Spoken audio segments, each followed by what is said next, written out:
This episode contains references to allegations of sexual assault and misconduct. The opinions expressed in this episode do not reflect the views of any specific individual or entity. All statements made in this episode are based on public knowledge and available information, and any allegations discussed should be considered as unverified claims unless proven otherwise in a court of law. No conclusion should be drawn about the parties involved. If you need help from the National Sexual Assault Telephone Hotline, you can dial 1-800-656-HOPE. That's 1-800-656-4673. Please take care while listening. Yeah. Oh boy. Oh shit. I have no idea how this is going to go. Okay. So for Sam's editing purposes, 3, 2, 1. It's story time. Story time. Thank God for editing on this.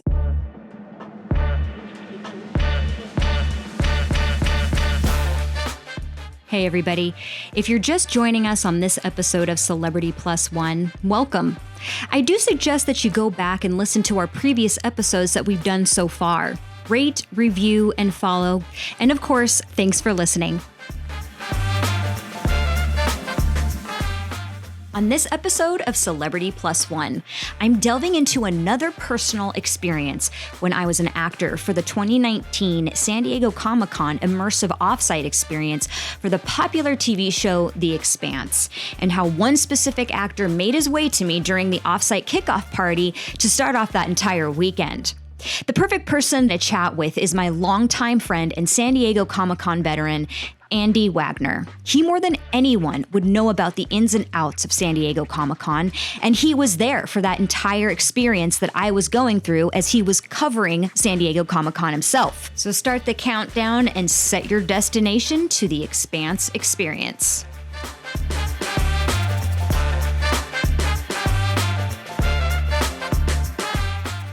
You have experience with being a participant and also working Comic-Con. Yes, that is true. I started in 2012 as just a single day attendee.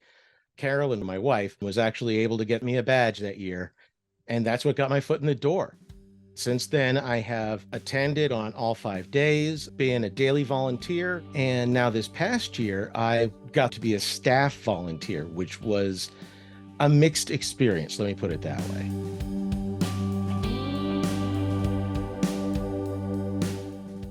If you are a daily volunteer or involved with Comic-Con enough and they notice you, then they invite you to become a member of the staff.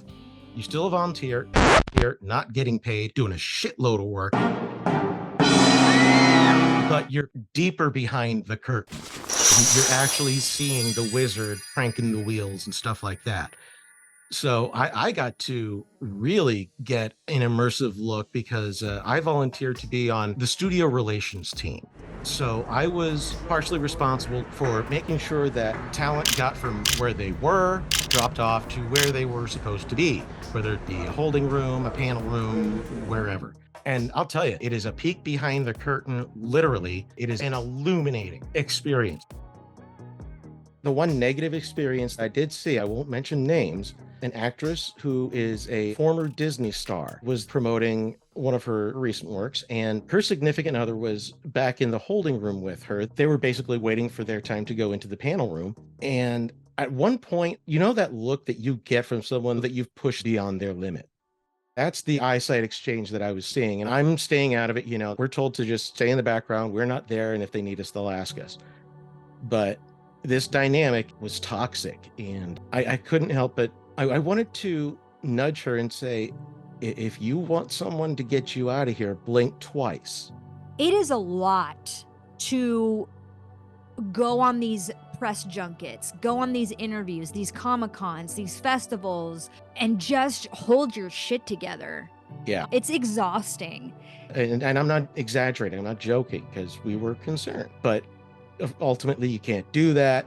You have to maintain that professional distance, and they've got to do their thing. So when you were back there, I mean, you couldn't hear any conversation. You just saw them, right? Like, right. You're like, oh, they look like they're having some kind of argument. At one point, I'm pretty sure her partner was trying to help her, but he was being too aggressive, in my opinion.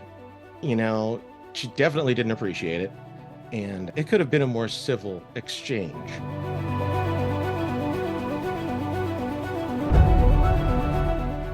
There was another story of a couple who we can name, people who understand that it is a job, but they have somebody supportive. Yeah, this is a couple who are very public and open about their relationship. And it's kind of cool that they're both working on the same franchise, 2 different shows, but the same franchise. It's Rebecca Romijn and Jerry O'Connell.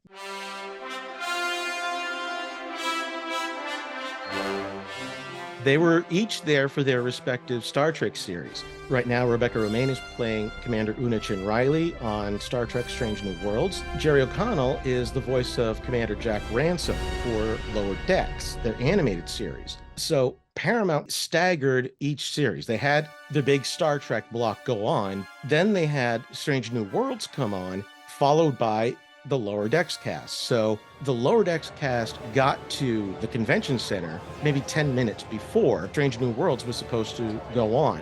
By the time their cast got up to the holding room, I had time to use the facilities real fast, and then the rep was coming up to me and saying, "Okay, we need to start heading down." Rebecca Romijn and Jerry O'Connell had 2 minutes together, possibly. I did not see them really interact with each other beyond good luck, have fun, because they're there to work. They're not there for fun. They're getting paid. They're on the clock. This is their job. In some cases, they're even in character. So even though you're seeing them in like civvy clothes, they're going to be in that kind of character mode. So they were just basically, to coin a phrase, 2 ships passing in the night. Hi, bye. They were there. They did their respective things. And then they probably got together later at the hotel and said, "I'm so tired." And just because they're at the same place at the same time doesn't mean they're going to be Mr. and Mrs., couple at the time. At that point, if they're there to promote their shows, they're going to be Rebecca Romijn and Jerry O'Connell. They're going to be Commander Una Chin Riley and Commander Jack Ransom.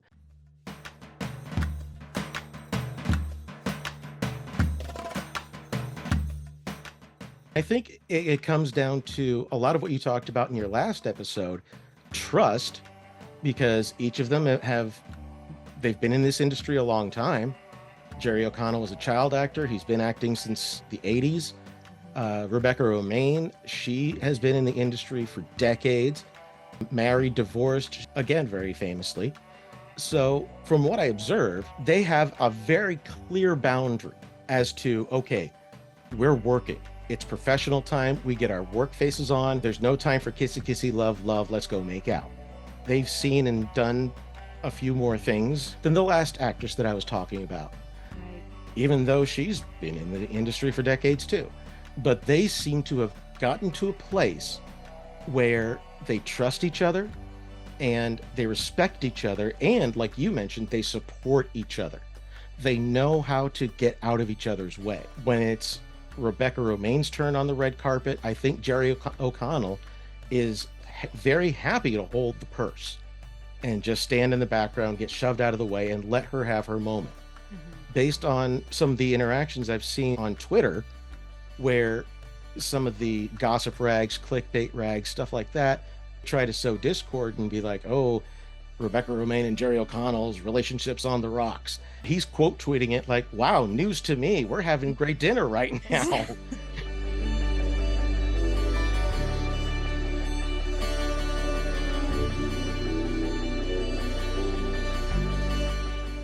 Hey everyone, it's DeAnna here. Like what you've been hearing so far on Celebrity Plus One?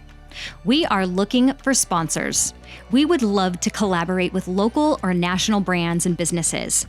Doing a podcast is no easy task, so to help us keep going and get the interviews you and I truly seek, we need your help. If you'd like to advertise with us, please head to celebrityplusone.com and click on the contact tab to email. We would love to showcase your business and brand on one of the best upcoming podcasts out there. Thanks for listening.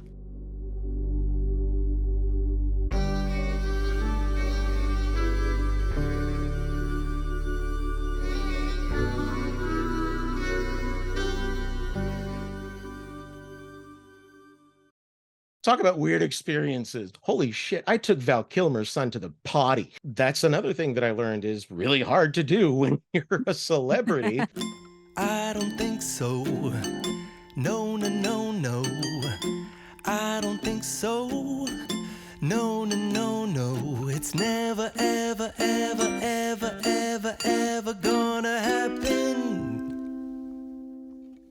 The panel room that I was at didn't have its own facilities for talent. Thankfully, it's not a crowded area and not a lot of people know where it is. That's why I'm not specifying where it is. You would have to sometimes have security go ahead, clear them out, especially for female talent, because this is the world we live in. They're trying to get to you. But yeah, they clear out the bathrooms and then the talent goes in. I waited outside. I did not go in with him. I'm standing there at one point going, I'm taking Iceman's son to the potty. I don't know if I saw myself doing this in 1986. Just last year, I saw it when Brendan Fraser, he has his significant other on the red carpet. I literally saw the publicist or whoever pull her aside, like, you need to get out of the picture, and shove him up front more. Yeah. And then he turns around and he's like looking for her, grabs her hand, and then they walk off. I'm sure he told her, hey, this is what's gonna happen, so be prepared for that. And in those situations, a lot of times that's your emotional support person. If I'm in that situation, I'm reaching for my wife. It's like, oh my God, hold my hand because I am surrounded by a sea of people. I am dying of social anxiety. For the love of God, get me to my seat and get me away from all these flashing lights. When you're playing a character, you have an excuse to be not yourself, but when you are yourself, appearing as yourself, it can be so uncomfortable. Everyone's yelling at you, over here, over here. Yeah, you're like, what the heck? It is a lot to take in.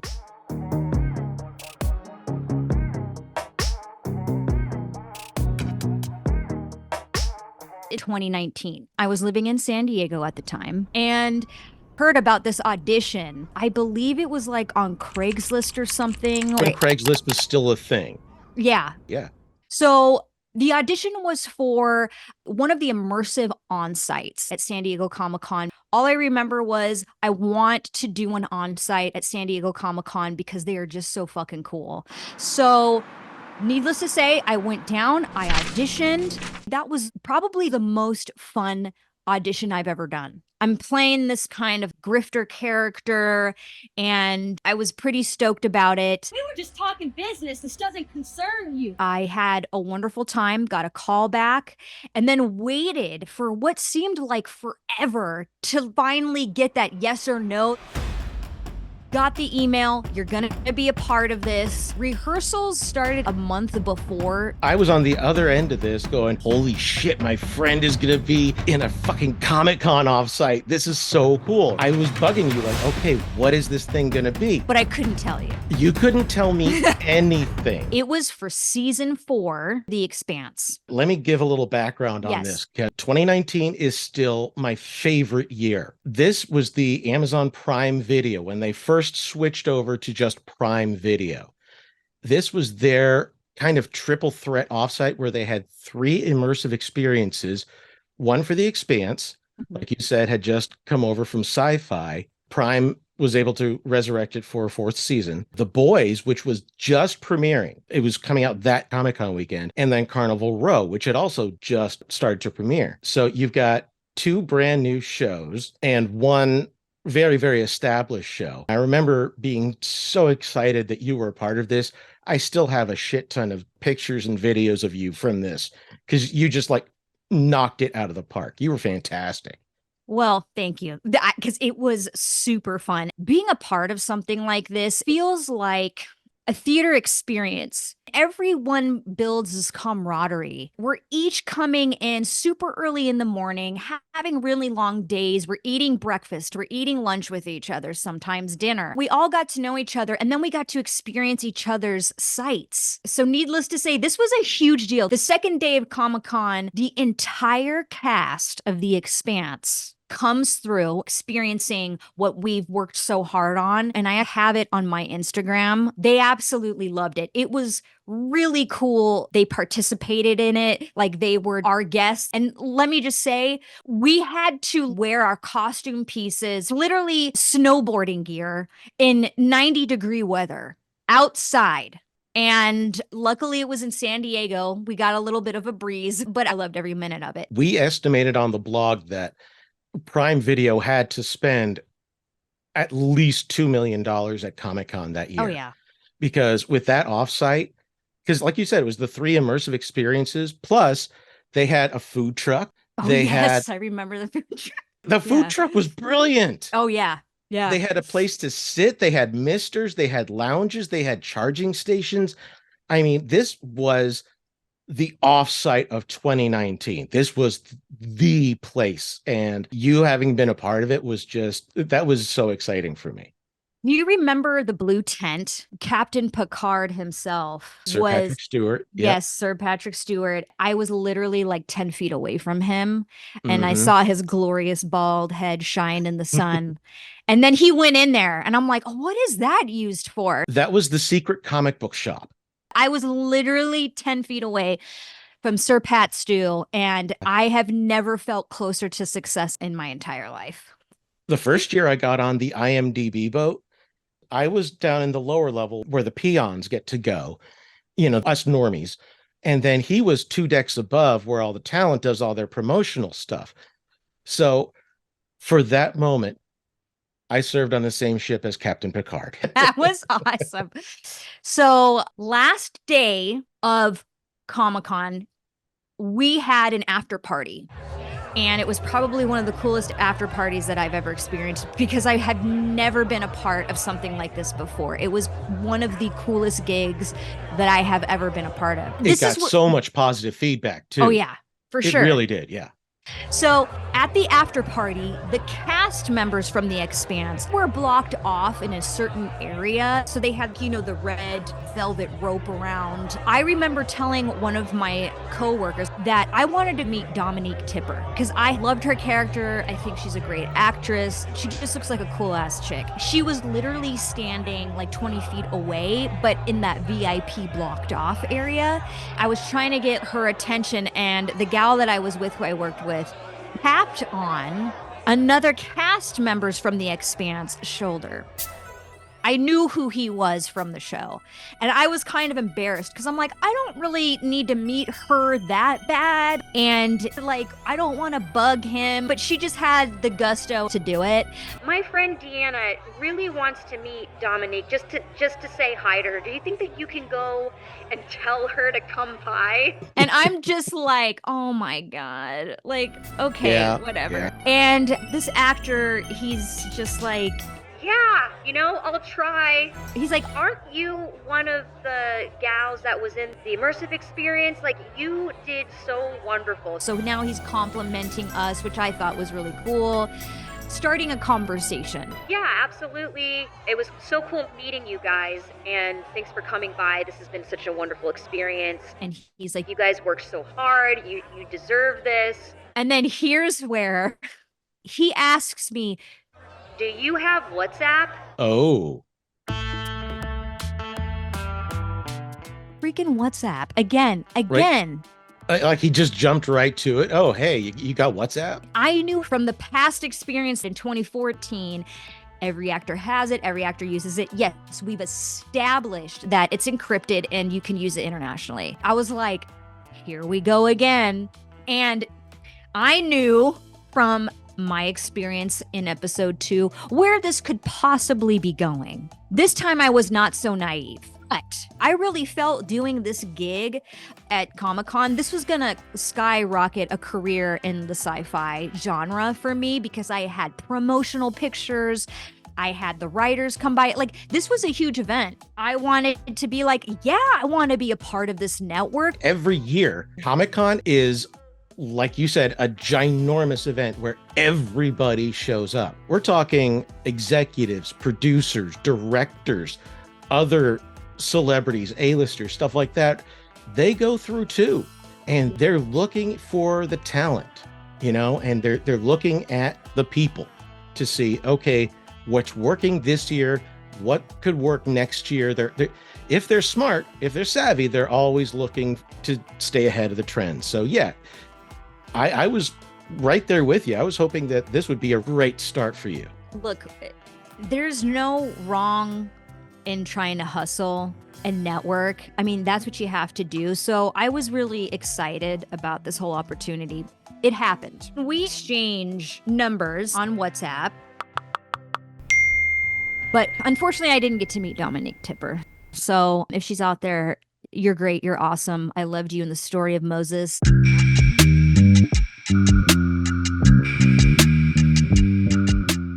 But I had met this other actor. So let me scroll down here real quick. And let me just say, while you're doing that, this is proof that on the internet, I don't care what app you're using, it never goes away.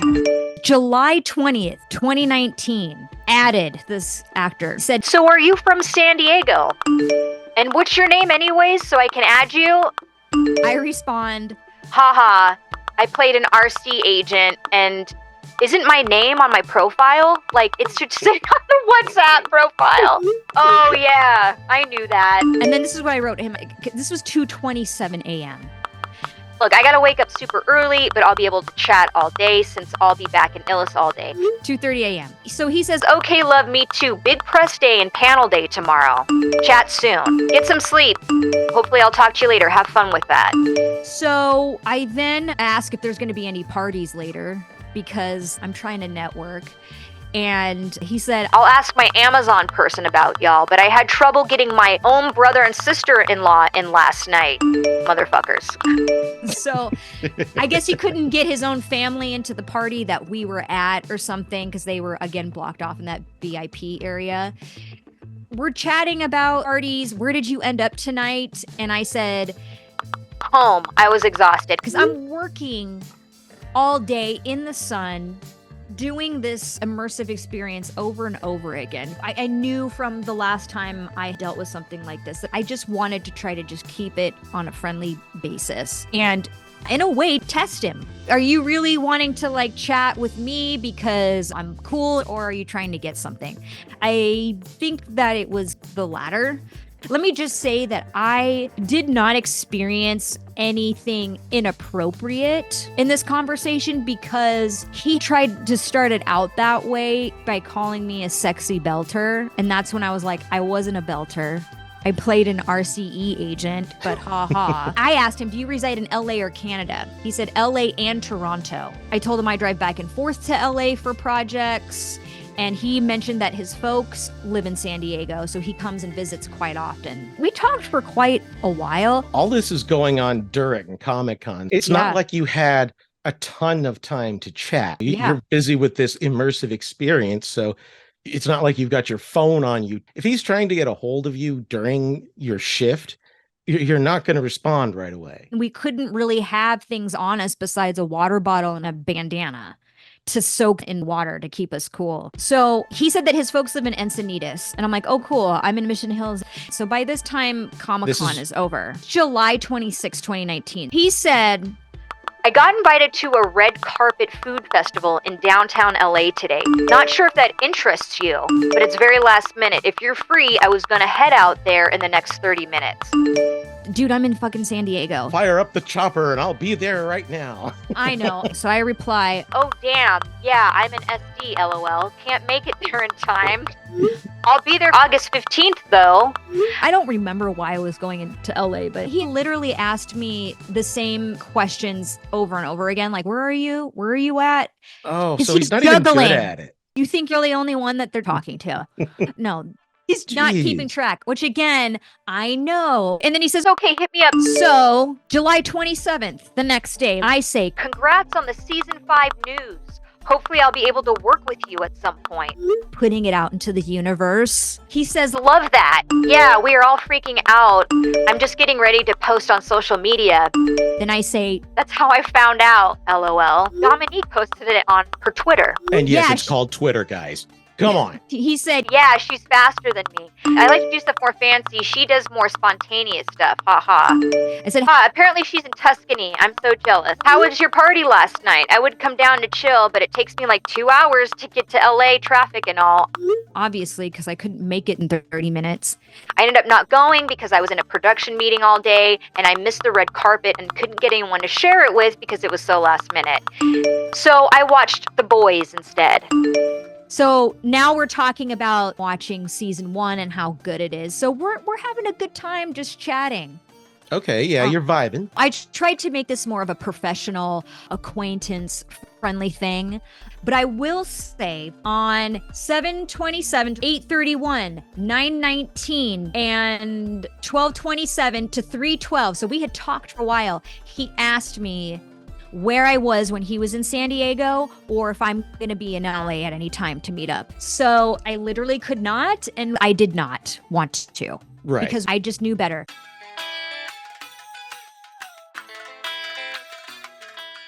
Now, since then, this guy has had some accusations and complaints against him. And I have not really read specific complaints, but Not just cast members. complaining about inappropriate behavior and harassment. That did not surprise me, to say the least. It's kind of sad that didn't. But I was like, oh yeah, I could see that. You were keeping him at arm's length. You know, it's not that he wasn't trying. Did I like the compliments? Sure. But when those accusations came out, the gals that I had worked with the Comic-Con immersive experience said he hit them up as well. We all messaged each other. Dude, did he ask you for your number? Did he ask you if you had WhatsApp? They're like, oh yeah, for sure. Did you see this? Did you see this? Yeah, dude, that's crazy, but I'm not surprised. We had all shared our stories. We all knew, so it didn't surprise us. So I'm just reading like this Reddit thread because I wanted to do some research, and basically they're just saying, yeah, we haven't heard anything since 2021, and them saying that obviously this guy would not be back for season 6 because they killed his character off, and they're saying, well, it's not because of the accusations. And it's like, we all know. Well, I'm sure they didn't help. Yeah, it did not help, and I don't think he's worked since. I haven't seen him in anything of real relevance since then, no. Yeah. I think he's kind of slipped into obscurity. I mean, I read somebody on Reddit said that his personal web page or something has not been updated since 2021 or 2022 or something like that. So, yeah, that was just really surprising, but not in a sense.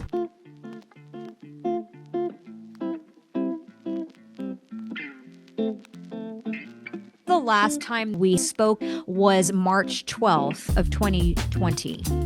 And it's only because we were talking about each other's birthdays. He's like, yeah, I'm going down to San Diego to celebrate with my folks. Will you be around? And I'm like, I'm busy with school because I had gone back to school for my biology degree. Oh, man. And you know what was coming right around the corner in March of 2020. Yeah. We all remember the big lockdowns, city. the ghost towns, the empty freeways. It made me really think, like, man, do all actors do this stuff? I mean, maybe not all, but all of the ones that I have encountered. I mean, everyone wants human connection, but people think they're invincible. Even after the Me Too movement, that was what, back in 2017? This was 2 years after that. Well, I mean, look at Chris Hardwick. Chris Hardwick had all that scandal back in 2018, but he was canceled at Comic-Con that year. He was supposed to do Hall H stuff. Right. Nope, gone. He was supposed to do all this podcasting stuff. Nope, gone. But now he's back. You know, now he's doing Talking Dead. He's moderating Hall H panels. So the crowd has a memory, but it's selective, I think.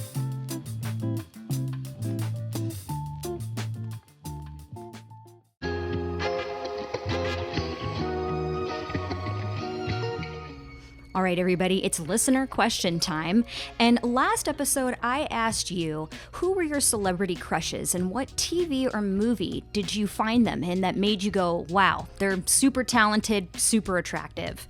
And I got a great response from David, who's listening from Chicago.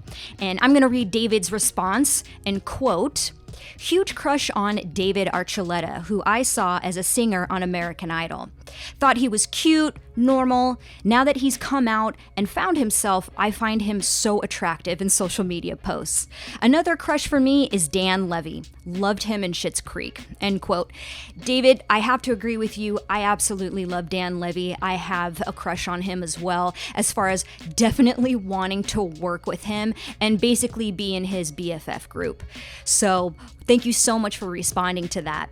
So this week's question, I want to know, is there anything that you were really looking forward to as far as movies coming out in the theater? Now, I'm not talking about streaming anything on your platform at home. I'm talking about what are you looking forward to actually buying a ticket and getting into a movie theater. I think the last time that I actually bought a ticket and sat in the theater was when Top Gun Maverick came out. I went with my brother Josh and my buddy Gavin, and we absolutely had a wonderful time. So let me know what you are really looking forward to seeing in the actual movie theater. So head over to www.celebrityplus1.com to click on the contact tab to email. I really look forward to hearing from you. Thank you so much.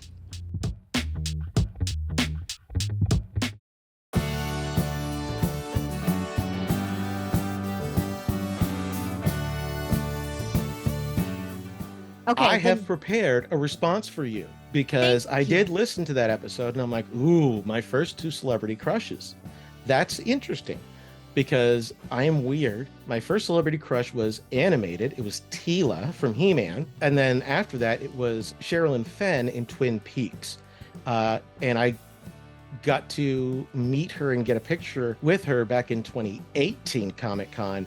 So bucket list item fulfilled. But yes, those were my two celebrity crushes, and Sherilyn Fenn is still one of my crushes. I went straight up to her. The rest of the Twin Peaks cast that was there looked very disheartened that I skipped them because she was at the end of the row. But yeah, my wife gives me allowance for stuff like that. Carolyn's awesome. I will admit right now that I have a massive man crush on Jack Quaid. I'm going to say that right now. Can I just say that I agree with you because he's super, I like his style. I was sad that he has a girlfriend. He's like one of the nicest, most genuine people, famous people, I should say, that I've ever come across, you know. But he was there this past year for like everything. He was there for The Boys. He was there for Star Trek. He was there for his own shit. He took a selfie with Godzilla. And then Evan Peters, gosh darn it. I know. That's okay. You know what? As long as he's happy, then that whoever I'm supposed to end up with, that's who I'm supposed to end up with. But I'm always keeping the door open.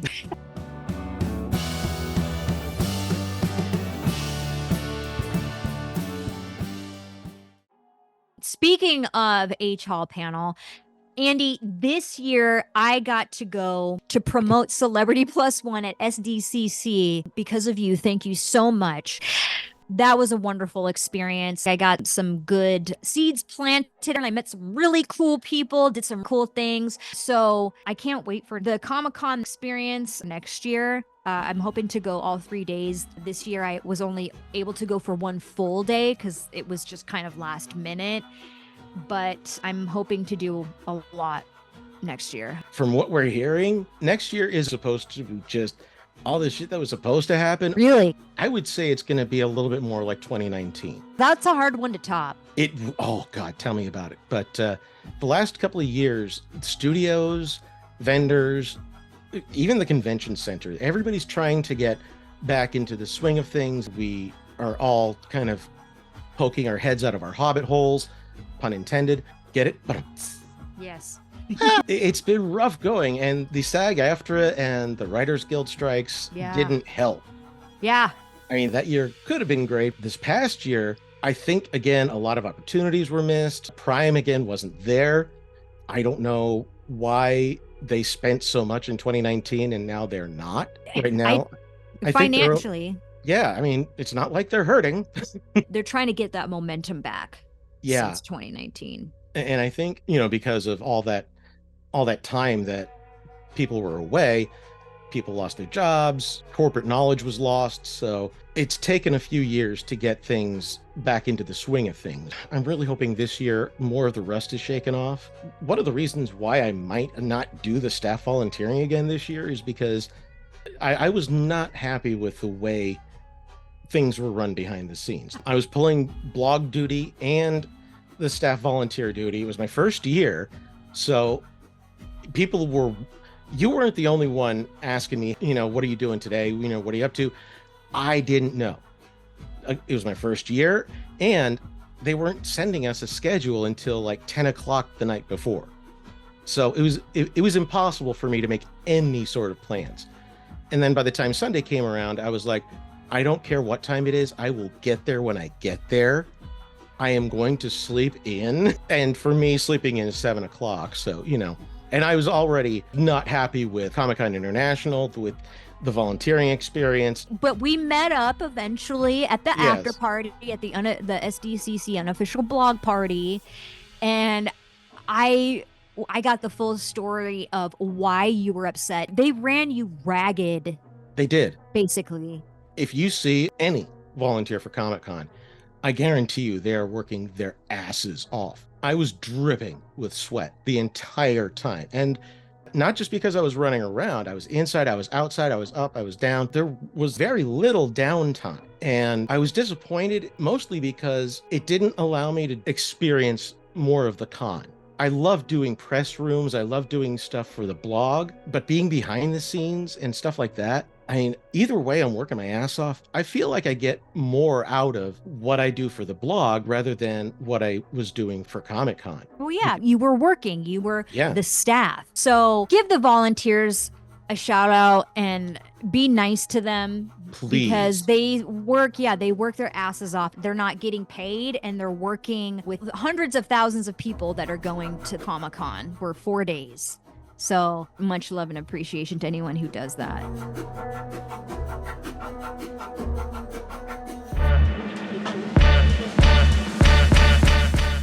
Andy, where can people find you and your podcast and your projects? Well, for all my Comic-Con coverage, you can read my stuff on the SDCC unofficial blog. That's at sdccblog.com or at sd_comic_con on Twitter. I'm not calling it X. For myself, my personal accounts are SDCC Wacky Wags on all the socials, Insta, Twitter, Facebook, all that kind of good stuff. And then for my cannabis coverage, I also have a cannabis podcast called Canna Bloggers Corner. You can catch me on all the socials at SD Canna Blogger. And I was on a couple of episodes on your podcast with my brother on one of them. We had a great time. Talking Trek? Yeah, which we also did here. So yes, because I don't have enough Trekkies in my life. I need more. Andy, it's been so great chatting with you. I'm so glad I brought you on this episode, and I'll keep you posted. Thank you so much for letting me come on this show. I always love talking to you. Yeah, samesies. Thank you so much to Andy for chatting with me on this episode.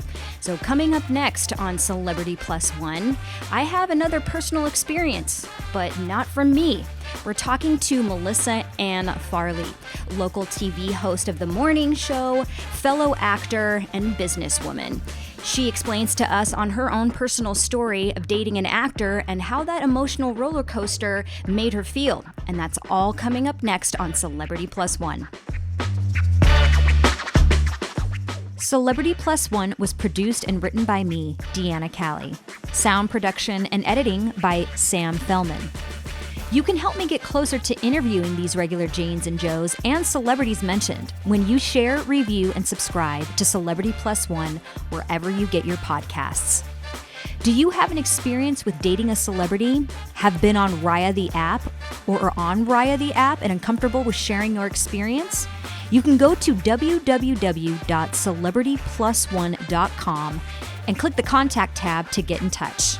And remember, we always protect the privacy of those who want to share their stories.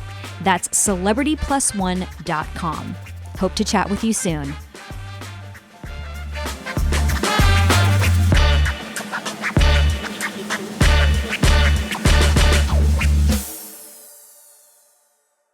The opinions expressed in this episode do not reflect the views of any specific individual or entity.